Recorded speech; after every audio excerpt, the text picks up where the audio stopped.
Still, it is the first step in a great evolutionary process. It is the first occasion on which the organised community of nations has made a declaration of human rights and fundamental freedoms, and it has the authority of the body of opinion of the United Nations as a whole. And millions of people, men and women and children all over the world, will turn for hope and guidance and inspiration to this document.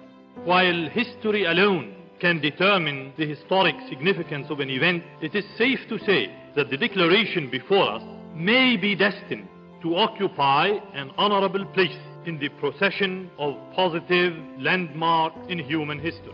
Are not country-specific. They are not a reward for good behavior or particular to a certain era or social group. They are the rights of people of every color, from every race and ethnic group, whether or not they have disabilities, citizens or migrants, no matter their sex, their class, their caste, their creed, their age, or sexual orientation. Human rights begin in small places close to home, so close and so small that they cannot be seen on any maps of the world. Yet they are the world of the individual person, the neighborhood he lives in, the school or college he attends, the factory, farm, or office where he works. Such are the places where every man, woman, and child seeks equal justice, equal opportunity, equal dignity without discrimination.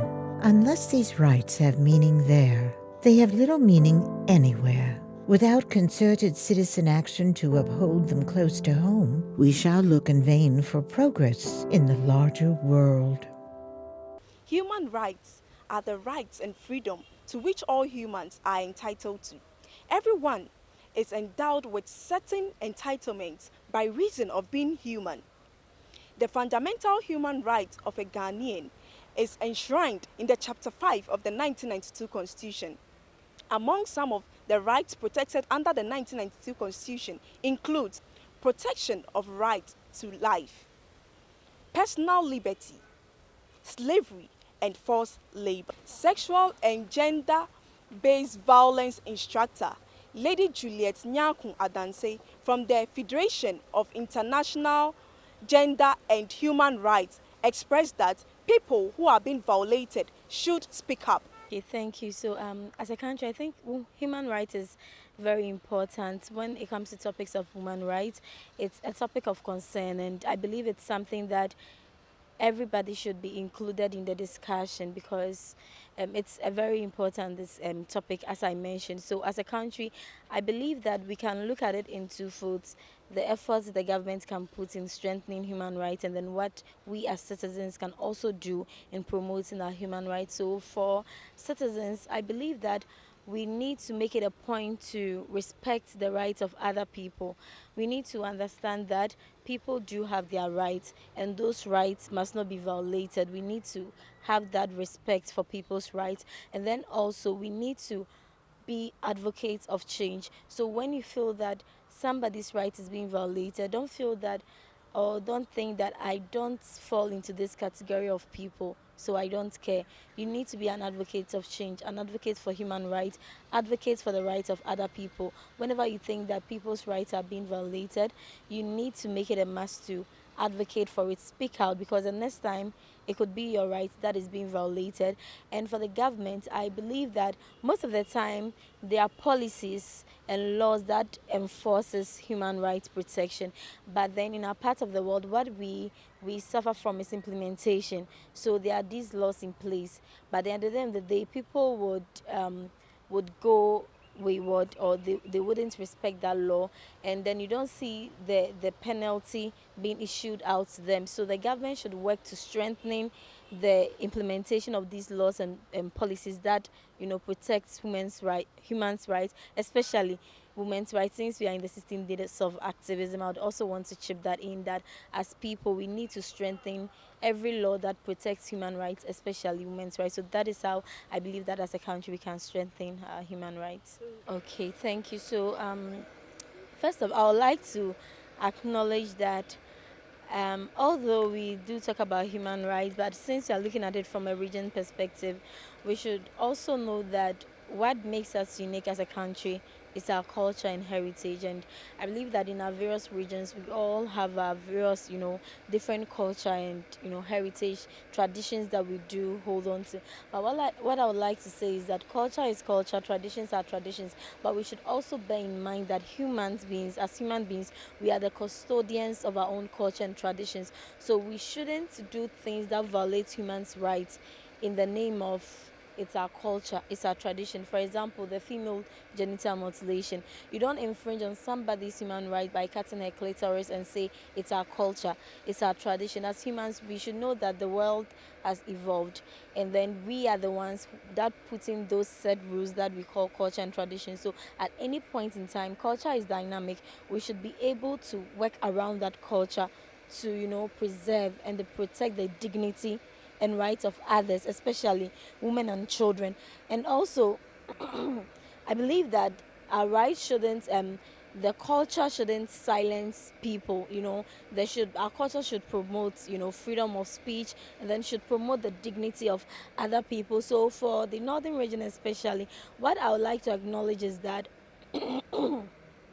the northern region we knew initially, I don't think is the same now. Most of the cultures are being changed. Kind courtesy, most civil society organizations, international organizations, even government organizations, and then NGOs that have been there advocating and lobbying and then training the people. And I believe that now things have changed. Female genital mutilation, maybe it may exist in some parts, but I think it has reduced, significantly. And even with child marriage, there's been a lot of campaigns around it, and now we see a whole lot of northern girls in school making impact in our world, even like making their way to the top. So that's very impressive.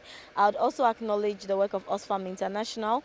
This year, during the 16 days of activism, Oxfam International, led by the agenda advisor, Ms. Thelma, and the Amnesty International and other CSOs came together to launch the 16 days of activism in the northern region. I think the northern, upper east, upper west, like in the northern sector.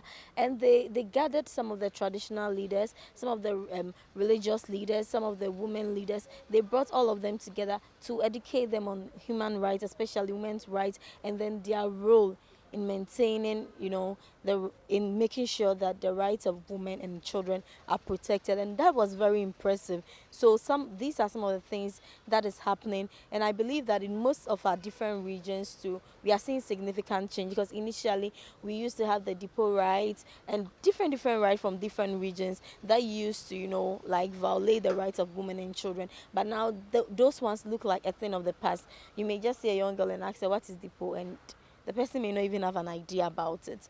So now, things have improved. Kind courtesy, CSOs, NGOs, international organizations, and government agencies leading the change. Okay, so thank you.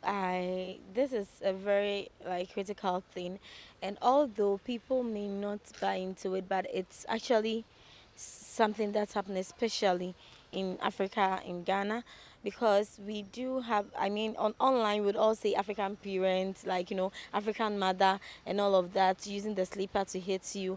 I think, yeah, discipline is good. You need to discipline your child. The Bible talks about it, and I believe the Quran, the Holy Quran, and other religious beliefs also supports discipline. So you need to discipline your children. But also we need to understand that everything should be done in moderation, because too much of everything is bad. So in the name of discipline, you don't try to make yourself someone that is so fearful, like your children cannot even approach you. I think that is wrong in every way. So as African parents, we need to do better. Although you need to discipline your children, discipline them in love, discipline them in a way that they would feel comfortable, that when there is something wrong with them, they can move to you and say, oh mommy, this and that. But we've created that culture where we see our mothers as, sometimes our mothers, our fathers as monsters. Like there are some households that when the father comes back from work, all the children are running, like they're going to sleep. whether they are feeling sleepy or not. They've never even had a conversation, like sat down to have a conversation with their dad before, because like, yeah, he's seen at that disciplinarian, like he's going to beat you, he's going to shout on you. He pours out all his frustration from work, and even issues with their wife, like onto the children. That is bad on every level. And there are even parents, like sometimes single parents, they have issues with the other partner not being around, and then they just seem to pour it out on the children. We need to understand that everything should be done in moderation, and then when some of these things keep repeating itself, it causes childhood trauma. And then the dangers of these things that we've not noticed is that we grow up in it, like we grow up with that attitude and mindset. So we also have our kids, or we even go to school, how we relate with other children. We are not peaceful. How we go to the workplace, everything seems so violent to us. We don't know how to cohabitate with people peacefully. So any small thing, because that is how my mother approaches issues, that is how my father approaches issues, that is how my grandmother chooses to approach issues between my siblings, that is how we approach issues. I go to the workplace, there's an issue, and I can't even up, speak to it like peacefully. So I end up like attacking people attacking each other. And sometimes we give birth and then we say, oh, do you know what my mother did to me? Do you know what my father did to me? And then we really want to enforce that on the children. But we need to know that now that the world is changing. We are in a digital age where if you don't take care, the child may try to find comfort somewhere else. The child may try to, learn whatever you refuse to teach them from someone. If they don't feel comfortable around you, they can just pick their phone, go online, and try to find someone to talk to. And you may never be sure what they may be asking your child to do. So we need to create that friendly environment in the house. Like, I think families should be very mindful of how like their family orientation towards their children, so that they don't build that culture of violence around it. And this is something that we shouldn't also normalize as a people. And I think that lastly to this, we should prioritize our mental health, because most of us grew up with this luggage, which becomes like a childhood trauma, and it affects us in most of the way. But sometimes we are not able to tell that this is a mental health issue and this should be addressed. So I think for people that has gone through that, I know people that are they willingly want to address it, but then they don't know how to go about it. Just seek therapy, like seek help, identify that this my way of upbringing, like I wasn't brought out in love, and I want to work in love with my children, with my newfound family, with the people I find around me. So just try to break that trauma, like just do anything possible to break free from that trauma. So if you need to work on your mental health, you need to do that. I think that our approaches towards human rights and reporting mechanisms should be people friendly. It should be human centered. We need to put people in charge, people that we can. I mean, in Ghana, we say the police is your friend. It's a good thing to say that, but we need to also ensure that they are indeed our friends, that we all see them as friends. And if I have an issue, I see the police, I see him as my friend, I see her as my friend, and I can freely open up to him or her. And then even, military, all of those people, we should feel comfortable around them. We should indeed see them as friends. And then I think for people who are not able to speak up, you should know that it's either you speak out or you keep silent. And when you keep silent, nothing is going to change. So you need to learn to speak up. If you can't speak up publicly, find someone you trust. At least there should be one person you trust, whether religious leader, traditional leader, anybody that you're comfortable with, that you know that this person can help me to seek justice. And I think so to our traditional leaders, our religious leaders, and then even if you find yourself as a friend, as a colleague, as a teacher, wherever you find yourself, like as an employer, make sure that you also serve as an advocate for change, as I would call them. Make people understand their rights in a particular area that they find themselves. Like in this workplace, if this and that happens to you, your right has been violated, and these are the measures that we are taking to address it. So go to person A, go to person B. Sometimes most people do not feel comfortable talking about it because they're not even sure if their rights are being violated, and people also tag them as being weird or being extreme. I think we should be accommodative of all of this, and the fact that you are okay with your rights being violated does not mean that somebody should also do that. But I would say speak up regardless. Just keep speaking up until you are heard. This is a very critical thing. controversial, but I think it's something that also needs to be addressed. I mean, personally, I'm a Christian, so this is of much interest to me. And yes, I get what you're saying. Most of us Christians, I mean, it's in the Bible that God hates divorce. So now we say divorce is a sin, and once you marry, you need to do everything possible to stay married. But now my problem is this: that why is that when it comes to issues of these, we think that women are automatically the problem because there's an issue in the marriage, and because the woman is told to submit, we feel that, so even in beating, submit. Even when he stabs you, submit till death. I mean, this is something that we as Christians, we need to prioritize, because the God we serve does not encourage murder. God speaks against murder, and God even speaks about us living in love. You know, that we should love ourselves just as he has loved us. So if somebody loves you, the person is not going to hate you.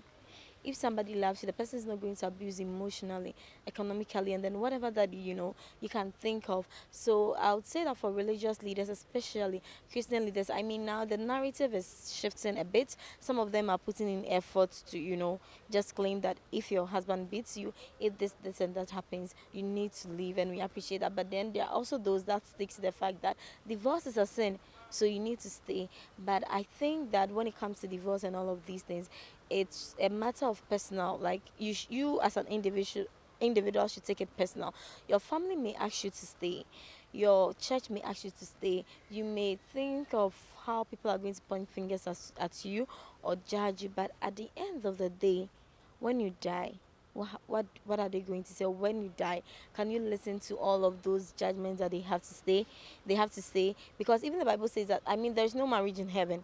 So although we are not encouraging that, oh, you marry someone at the least convenience, you divorce the person, no. But then for when the person is violating your rights, and you know that this is a violation of your rights, like abuse of any form. And normally when we talk about abuse, we are looking at the physical abuse where the person is just beating you, threatening you, but it could come in any form. You could be emotionally abused, economically the person may be abusing you. Once you identify that you are being abused, and you know that you need help of any sort, please seek help. Even if it's outside your faith, even if it's outside your church, please seek help. Seek help, and then find help, because at the end of the day, it could lead to death. Even if it doesn't lead to death, your whole life is going to be wasted. And I am a very firm believer that as believers, God did not just create us, we're all created for a purpose. And although as women we are created as helpers, we are supposed to submit, as the Bible instructs us to say. There's a higher calling, like there's a higher person that we need to submit to above your husband. There is God, because even the Bible talks about um your husband submitting to Christ. So now if the person is beaten, then you know that this person is not submitting to Christ. So even in that case, why would you submit to someone who is not submitting to Christ in the first place? You need to leave to protect yourself. Most people say, I'm staying for the children. I don't think your children are happy seeing in that way, because that also affects them in multiple ways that sometimes they can't even talk about. So you need to leave to protect those children that you claim to be protecting. And if you think that you are not in the best situation, or you're not economically empowered to leave, staying doesn't solve the problem either way. So you can find help from external parties. If your church says we hate divorce, so you're not going to support, your family says we are not accepting you back, you need to seek help from CSOs and other organizations that extend helps to abused women, or women that really needs economic empowerment. I think in Ghana I can boast of the Pearl Safe Haven. We have Oxfam International also working on the EU Enough project. Amnesty International also working on human rights projects. I mean, they are just basically to promote human rights. So there's Amnesty. I mean, there's a lot of it. There's Women in Development. There is a Female Lawyers Association of Ghana. There's a lot of NGOs that I could mention. So you need to just find out. The Ministry of Gender and Social Protection has a Domestic Violence Secretariat under them. There's a Social Welfare Secretariat. There's a Secretariat for Children. So once you're able to identify these, there is those who, like, once you're able to identify these people, you should be able to go to them for help. You don't know where to turn to. And then there is also this thing where the woman is educated. The woman feels that I am open to work, I have a skill, I want to work, I want to pursue my career, but the man says that I'm married to you, I'm going to take care of you, so I am restricting you from working. In that case, it's a form of economic violence because the person is restricting you from receiving economic independence. So for women of such, as I mentioned earlier, you need to seek help, and I would mention again the Pearl Safe Haven offers help to women of such in such situations. And with what we do with such women, we normally take them through either, so if you don't have a skill, you can choose a skill that you desire, and then we can train you in such a skill that at the end of the day you can be gainfully employed. Or let's say you're educated but you need certain soft skills to make you more employable, we're going to train you in that. And then also it also has to do with, sometimes it's a mental thing. So people find themselves in such situation and they don't even know how to get out from that. Like, where do I start from? How do I go about it? Once you come, we take you through various therapy sessions, and then like we provide you with the psychological support that you need to be able to position yourselves in a state where you know that I can do it, I can fend for myself. And then also with the necessary skills and training that you need to be gainfully employed, or to be an entrepreneur, or to be someone that can earn some decent income. Okay, so that is, to some extent, we've made progress to some extent, yes. Because gone were the days where you would see a woman packing out and say, my husband is visiting me, I'm leaving, or I'm reporting you to the police. Although there was a dove suit, which was previously Waju, people were tagged like, you're a witch, you're a wizard, you're evil. Why are you reporting your wife? And even husbands who were being, because, so let me clear this, when it comes to domestic violence or intimate partner abuse, it's not only the woman that can be a victim or the survivor. Men are also being violated in different ways in the marriage as well. And gone were the days when some of these things were being spoken of, but now we talk of it. And now there are a whole lot of people that when you tell them my husband is beaten, they will not tell you to, oh, please stay, take care of their children. They would advise you to seek for help. And then there are there are other sectors as well that I think as people we are improving on it. And then there are those areas where, for Ghanaians are very much religious, and then we hold our morals in high esteem. So when it comes to issues of human rights where we think that it does not fit into our religious perspectives, or according to us it's not morally upright, we forget about the fact that it's right, and then we want to fight against it. So for that, it's something that I think as a country, as people, we can still work to strengthen it. Yes, so I always say that I'm a Christian, and we do have a Bible, but also we need to know that it's not everybody who is a Christian. So we can't hold everybody to a standard that we have willingly decided to, uphold ourselves to. We are religious, all right, but it's not everybody who is religious. So no matter what we do, it's their right, as the Catholic Church is saying, it's their right. They have the right to, say I want to be with this sex, or I want to identify as this, as that. Is their right. And although in Ghana it's being criminalized, I know that in Parliament they are still working on either to pass the anti-LGBTQ bill, whether or not to pass it, and there's been a whole lot of advocacy around it. Some of the religious groups, bringing in different opinions. But for me, what I would have to say is that it's their rights, and as a people, we need to accept people's rights and their stance, irrespective of our religious views. And as Christians, especially, Christ has told us to love our neighbor as ourselves. So we need to look beyond the person's gender identity or sexual orientation. Love the person as Christ has loved you, and leave them to it. But you just need to make sure that, our main concern as a people has been the negative influence.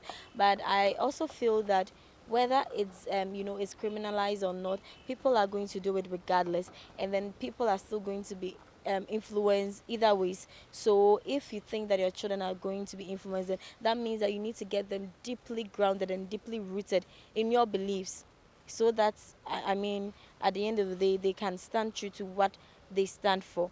But you can't say people's rights should be restricted because you think somebody is going to be negatively influenced. That's an area of concern, but ultimately, right, it's human rights, and then we need to respect and protect people's rights. So, as I have hinted earlier, we can look at it from the religious perspective, where we do have different religious views and perspectives, and people really think that all of us should fit into one box, and sometimes they don't care whether it violates your rights or not. And then also from a cultural setting where we think that this is our culture, this is our tradition, so you need to do it no matter what. And so now I'm cutting the girl's clitoris. It's an abuse. I'm violating her right, but I said this is culture. It is tradition that has been held down for years, so we cannot change it. So looking at our culture, religion, and then also even the societal norms, which is also as part of our culture, because we've been oriented in a particular way. People react to issues of human rights in diverse forms. So somebody's partner is violating them, a mother is violating a child, a father is violating a child, a teacher is violating a child, and then we feel that yes, it's part of discipline. This is how you should be disciplined. This is how this and that should be done. So you can't talk about it. You talk about it. Society points fingers at you. Society puts you in a state where you're not even confident to speak about it or to seek help. So these are some of the challenges that I believe we're facing because sometimes it doesn't create a healthy atmosphere for us to talk about this enough. So I'll say that seek help before it's late, because once you don't defend your rights, people are always going to abuse it. Unfortunately, that's the world we live in. So you need to identify that I'm being abused, and then need to build that confidence to speak up, to defend your rights, and then if not, find people to confide in people. There are institutions that have been put in place to protect our rights in Ghana. Go to any institution you know of. We have the Ghana Police Service. We have DOFSU, as I mentioned, Ministry of Gender, Children and Social Protection. They do have secretariats under them. There are various NGOs promoting the rights of women, children, and humans as a whole. I mentioned Amnesty and the Pearl Save Even, Osfam. I mean, we could just talk of a whole bunch of them. You can move to them to get the support that you need. Don't stay silent, and then don't absorb anything in. You need to put yourself in a position where your rights are being defended, and then you need to seek for justice. Don't say that, what if this person is jailed because of me? Do you think, put yourself first. I think it's a matter of lack of self-love and self-respect, because if you love yourself, if you respect yourself, you wouldn't put yourself in a position to be violated. And when people also put you in that situation, you wouldn't remain there. So you need to value yourself, prioritize yourself, and so that even when people decide to trample on your rights, you're able to defend yourself, or you seek justice to the best of it. Okay, so I would say that human rights are very critical to every nation's development. As a developing country, mostly we want to develop, we look at it from different sectors, but if the rights of people are being violated, it also puts development, it puts it at stake, and especially the rights of women and children. Women's rights are human rights. Do not say that a lot of emphasis is being put on women this, women that. We need to learn to respect the rights of women and protect their rights as well. And as women, we need to understand our value, and then also we need to learn to seek for help when there is the need to. Today marks Human Rights Day. Let us all come together to fight against sexual and gender-based violence.